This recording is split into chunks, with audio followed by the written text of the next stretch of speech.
for leaders on this team. How's that going, and who are kind of the candidates? Well, obviously Prince and Alex are the only upperclassmen we have, and usually it falls there. We've had younger guys in the past that have showed really good leadership ability. Aaron was that way, Bryce was that way, Lonzo was that way. But I think with this group, Alex is now getting in the fold. He's practicing now, and I hope that's going to help because he's more of a vocal leader.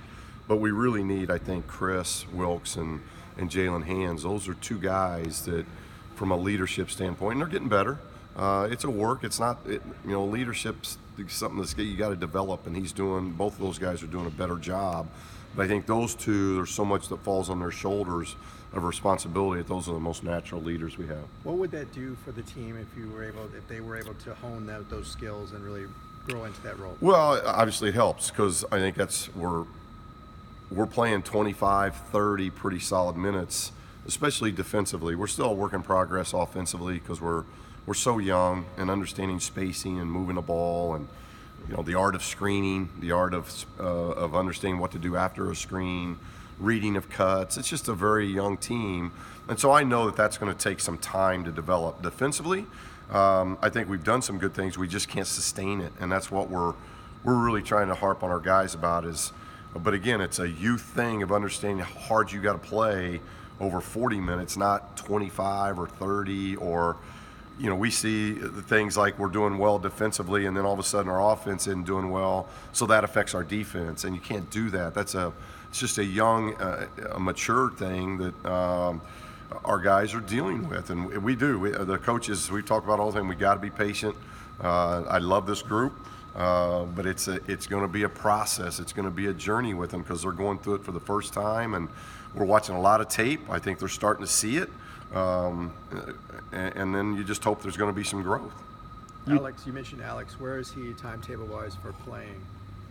We will probably have a minutes requirement. I don't know what that is yet. I've got to talk to the medical staff. But I think we'll probably have a minutes requirement on him, a limit for Liberty. But he will be I think he's going to be available for Liberty. Again, that's not a definite. It's probably hopeful, but he's practiced well all week. So if he gets another good practice in here without any issues, I could see him being available for Saturday with a limit requirement on it. If practice doesn't go well today, then he may not be available for Liberty. But our hope is that we have him for minimal availability for Liberty, and then when we get into league play, hopefully he'll be full go. You talked after the Ohio State game about comparing it to the 2014-2015 season in the sense of struggling in non-conference a little bit, blowout loss to Kentucky, and recovering and making it to the Sweet 16. What can you take from that experience, learning that and what that team did? Well, unfortunately, there wasn't much on our team now that was on that team from an experience standpoint. But at least from a coach's standpoint of experiencing, I think we lost maybe 4 or 5 games in a row in that stretch as well. And there's teams. I've been doing this a long time, so you go through stretches of winning, you go through stretches of losing.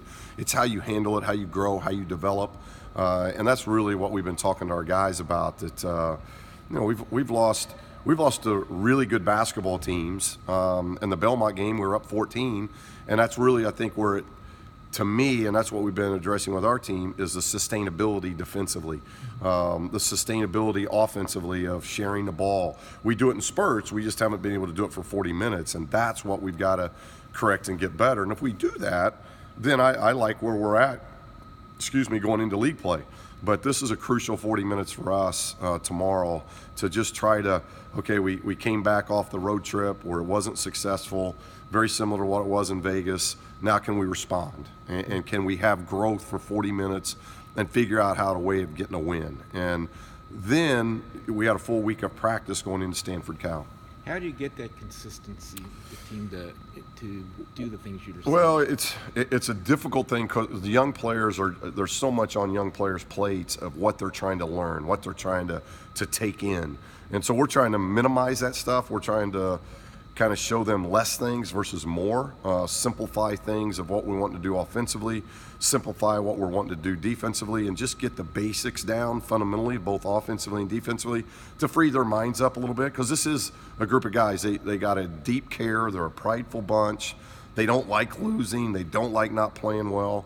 And we sense that and we feel that and we appreciate that. So now it's about, how can we help them? Maybe just show them clips each day in tape of keeping it simple. Maybe it's bigs pivoting. Maybe it's guards post feeding. Whatever the simple things that are, just making the fundamentals a little bit simpler for them and taking away that pressure of thinking. Because right now we got a lot of guys really overthinking, and because of that, it's affecting their work.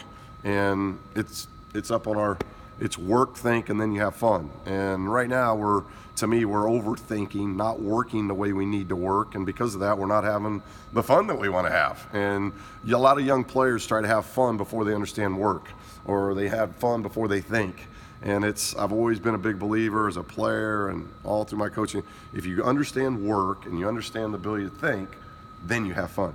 And obviously our guys aren't having fun, coaches aren't having fun because we're not playing very well. And so I think the workload and how we think will affect how much fun we have. Was that your saying up there? Yeah, I've had that since I got into coaching. Okay. It goes back to my playing days.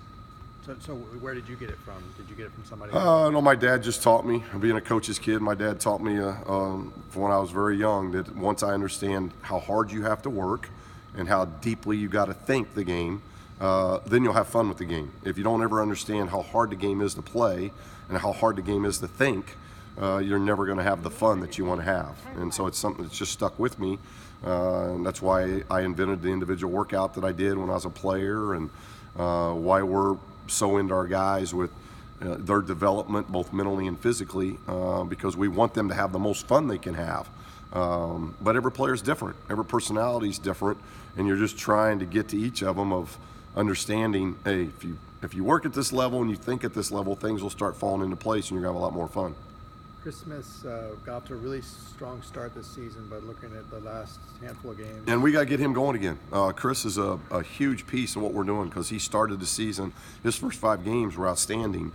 And you're right, we've had a drop off there. And so we've got to get him going again. He's 6'9", he's talented, he can play multiple positions, he's got length defensively. I think he's a big key coming off our bench of getting us going again.